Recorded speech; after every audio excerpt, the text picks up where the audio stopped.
Rosario, Batangas. Nakuna ng CCTV camera ang panloloko nito sa kahera ng isang kainan. Nagpapatuon, Eric Naldo. Hindi ko po alam. Basta minsan kung wala po ako sa sariling humingi ng tulong o pumunta po ako sa ate para sabihin na may nakuha ng pera. Ganun po.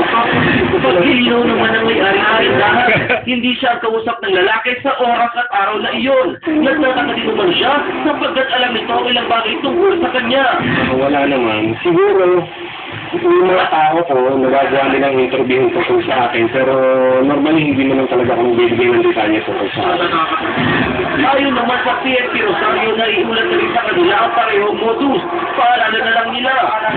I-verify maigi at i-double check sa may-ari kung kakilala nila, kung mga taong nakikita sa nila. Ang nasabing lalaki may kalakihan ng katawan, may taas na 5'6", nag-edad 30 anyos pataas at medyo kalbo. Eric Baldo, Patrol ng Pilipino. Maharap din sa